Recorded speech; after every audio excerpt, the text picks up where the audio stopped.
It'll tell me that we've started. Hi, my name is Damian Newton. I'm here with Santa Monica Neps and Streets Blog Los Angeles. We are doing a parking day park on Broadway and Lincoln in Santa Monica.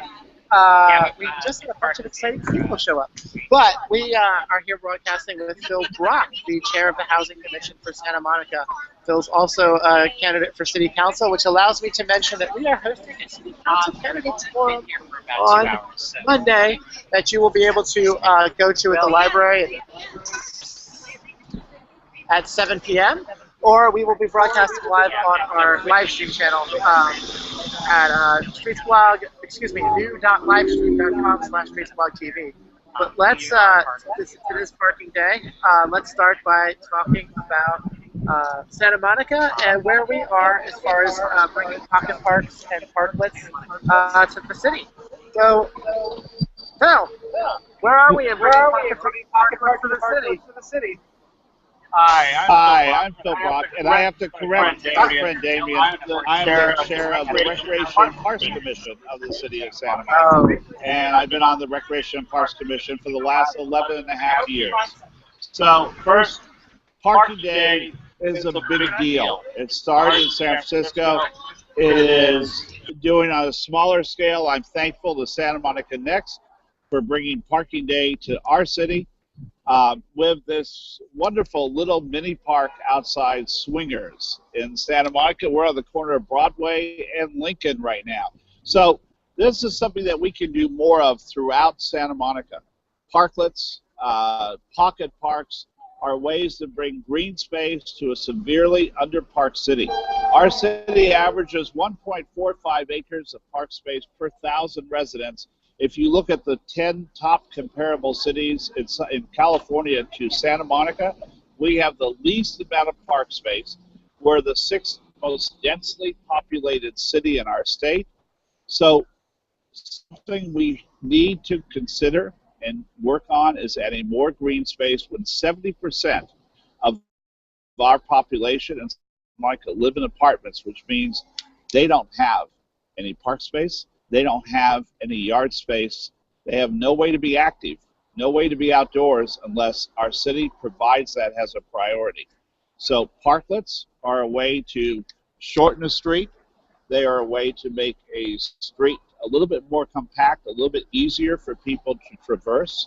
It makes a street easier to not have to have a car on, and it gives people a chance to just sit, read a book, be outside, watch the world go by for a minute. So I put up on the screen one of the parklets that's in northeast Los Angeles while we were talking. This is one actually in front of a laundromat. Usually you see these in front of restaurants who are just so happy to increase their seating. When we talk about parklets and pocket parks and the importance of them, what should we be, is there something we should be looking for in the urban design around those areas that would make, say, hey, this is the place we should be looking to do this? Well, for instance, where we're sitting right now is a perfect place. I can imagine 10 bicycle parking spaces for our new bike share program right next to it. And on top of that, then you're adding a small place for people to sit. So look, in urban design, we want wide sidewalks. We want areas that people can bicycle safely. We want areas that people can walk safely. And we want areas that people can sit safely in every city. That means, for instance, in Santa Monica, I'll get my plug in, not bus stools. It means bus benches, and it means benches where people can sit and relax and get rid of the hectic part of their lifestyle that they're unfortunately have to be accustomed to in a city like Los Angeles and Santa Monica. While you were talking there, I was sort of showing off the park behind us. We've lost Cynthia, Santa Monica Spoke, who's co-doing the space with us today. You were telling me that parking days are just... And Damien, sorry to interrupt you, but Spoke in Santa Monica has been integral to advocating for safe bike lanes. We have a green bike lane right next to us where we're sitting right now, and advocating for Mango, Michigan Avenue Greenway project. We hope to have a north-south bike project on 17th Street. And what I want to see is I want to see us to be able to see a divided north-south bikeway in Santa Monica that would allow riders to be fully protected. And the way to do that is to move the parking further out and be able to extend the sidewalks so that bicycles and riders have their own lanes right next to each other. So I'm sorry to interrupt you. No, that's fine. It was going to lead me to a question we'll hit on in just a second. What I was going to say was, while we were working on our technical difficulties, you were telling me about a parking day spot that the Rec and Parks Commission did a couple of years back, which is one of the more ambitious ones I've heard of. Could you describe that space to us for anyone that wants to do this next year? It is always the third Friday in September. Anyone that wants to come out next year and do this, maybe give us a little inspiration. And I believe the video can still be viewed on YouTube. We took an area on Park Drive just below St. John's Hospital, and we laid sod down in 3 parking spaces. Just laid down portable sod, put park benches, and our Parks and Recreation Commission and other people in the area came over and we had a picnic. And that feeling of taking our street back is powerful for citizens of the city. 4 years ago, our Recreation and Parks Commission tried to have a ciclovia in Santa Monica. We thought that was another way to take our streets back for one day a month. And unfortunately, our city attorney resoundingly defeated us. Los Angeles got theirs going. I'm really happy LA did. I wish Santa Monica had. But the idea of parklets, next parking day, next September, I want to team up with Damien, and let's plan on doing 10 to 15 parking spots around the city of Santa Monica. But I don't want that to be a one-day event. We need to make that into parking day or parklets on Montana Avenue. There is ample opportunity for parklets on Main Street in Santa Monica. There are places on Ocean Park Boulevard and other streets where parklets would help humanize our densely populated city.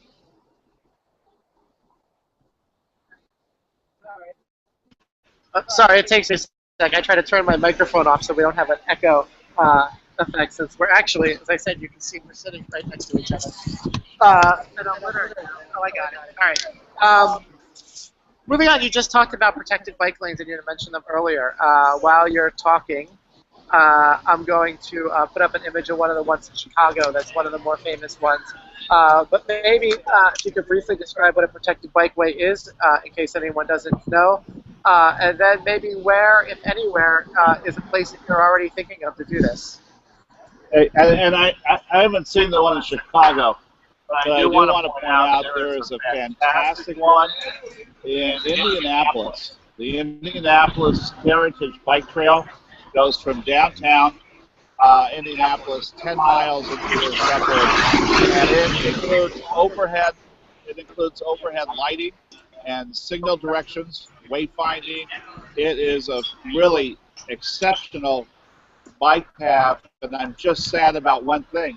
They were able to do it in Indianapolis 6 years ago, and it's a great example for the nation. So you can do what they're doing. I'm looking at the one that Damien just put up from Chicago, I believe. Yeah, Chicago. And you can do it with bollards. You can do it with so many different things. But what you want to do is actually separate a bike lane from traffic securely, because if you do that, you protect children, you protect families, and people will bicycle and learn to really enjoy bicycling to do their daily errands within the city if they feel safe and secure. If they don't feel safe and secure, then they'll continue to ride cars, continue not to use public transportation. It's changing a mindset. The way to do that is to make it so safe and secure to do that.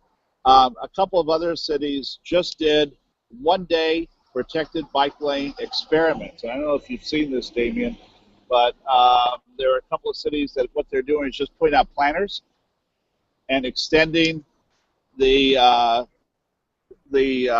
taking away the parking spots on for a half mile or a mile or 2 miles on a Saturday or Sunday, dropping down planters so that everyone can get out and enjoy bicycling. But it's something in Santa Monica, where most of our city is a flat city, that our residents can really do. When bike sharing finally occurs next year, 4 years behind my schedule for it, as the chair of the Recreation and Parks Commission, when we finally have that, we'll see a sea change in how people get around the city.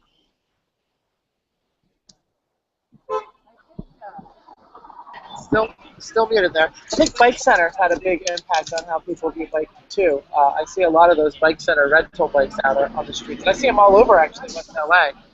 Sorry, I actually turned my head to talk to Phil there. I should look at the screen. This is like videography 101. So yeah, no, I think a lot of people are really excited to see how bike share works. When we talk about parks, we've talked about pocket parks and parklets. There's another, you called it in an email to me, a view park that you were sort of interested in on Franklin Hill. Maybe we could, I did it again. Maybe we could, if you wanted, we could elaborate on that a little bit. Like, what do you mean by a view park, and what would it be like for people that would want to go there? Well, first, I think we have to look at the smaller parks throughout our city. So every neighborhood, according to the National Recreation and Parks Association and the California Association of Recreation and Parks Commissioners, which I'm the immediate past president of, says that we should have park space hopefully within a quarter mile of every citizen. So part of that is being creative about future parks in Santa Monica. At the highest point of Santa Monica, Franklin Hill, we happen to have an underground reservoir that holds about 5 million gallons of water. The top of that reservoir is primarily grass, yet it's fenced off right now. We can take the fences down through most of that park, and on the east side of that park, you'll be able to see the Hollywood sign from Santa Monica, downtown Los Angeles on a clear day, Westwood, the Getty Center. It is a phenomenal view. Going west, because this park would be on both sides of Franklin Street.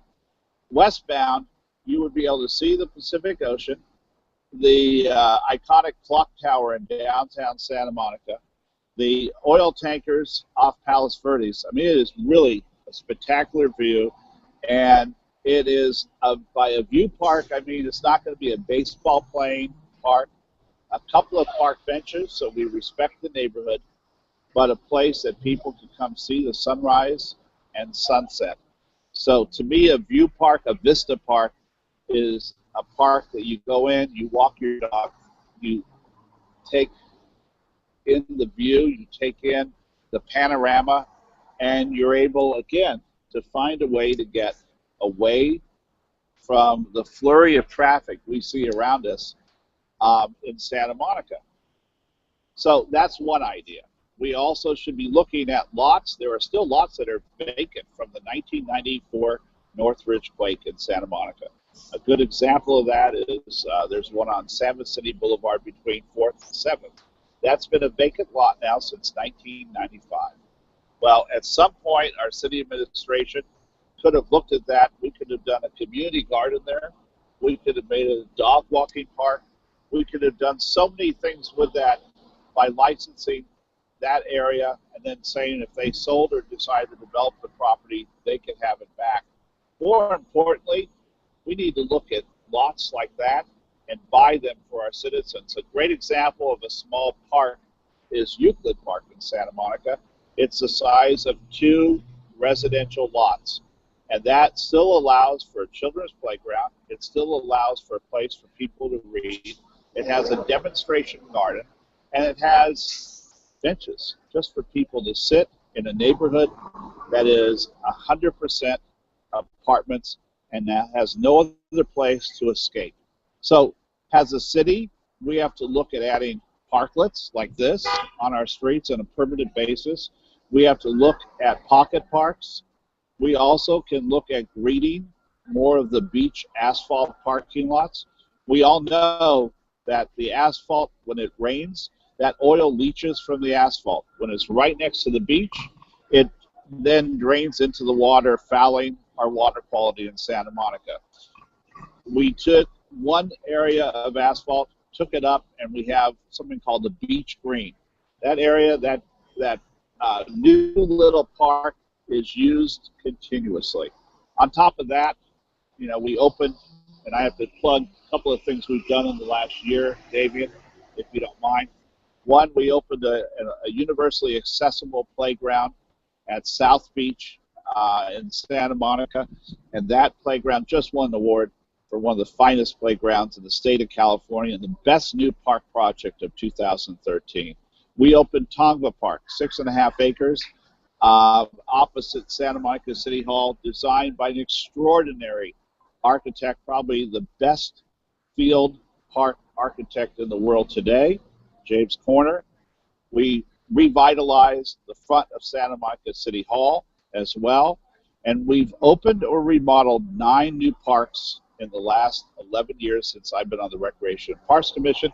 It's not necessarily my doing, but I'll tell you what, I will be pleased forever that we were able to add new park space to a city that had too little. And here's my shameless plug, Davian. My shameless plug, I was chosen as the outstanding Recreation and Parks Commissioner for the state of California for 2013. I owe that to our other commissioners, our staff, and our city, our residents' dedication to being active and to finding more places just to find a sense of well-being in our city. We're actually getting close to the end of the battery on my computer, so that means it's going to be time to wrap up. Is there anything that we hadn't talked about that you'd like to hit on as it pertains to, open space parks? I thought the last answer was pretty expansive. We covered a lot of things. I had a whole slide for Tom. I didn't get it up with regard to the Civic Center by the time I got there. Okay. We need more park space for our children. Our children don't have enough green space. We need fields. We need vista parks. We need a whole plethora of things. Newport Beach has 5 acres of park space for a citizen. Santa Barbara has more park space than we do. Even Redondo Beach and Manhattan Beach have more park space than Santa Monica. You know, we look at adding more construction, adding more development, and that's great, but we also have to pay equal homage to the fact that we need that green space in a city where we value the views of the ocean, we value the views of the mountains to our north, we value looking at the top of a palm tree, but I also want to make sure we add to our urban forest. Our urban forest is approximately 10 percentage points below the national average. We need more urban forests in Santa Monica. I need more trees. I need more parks. I need safer bike routes. And I want pedestrians to feel safe, secure, and feel comfortable walking down the streets of Santa Monica. And lastly, of course, yes, I'm a candidate for Santa Monica City Council. But you know what?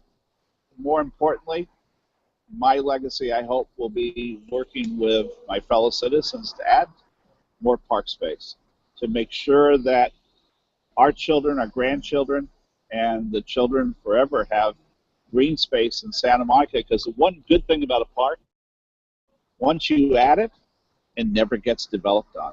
It always stays. Thank you, Damien. No, thank you for coming out and hanging out with us as we try to work through things. As I mentioned, we do have a candidates forum on Monday in the Central Library at 7 p.m. Of course, it's the main library. I'll be there. Main branch library. Phil will be there, yes.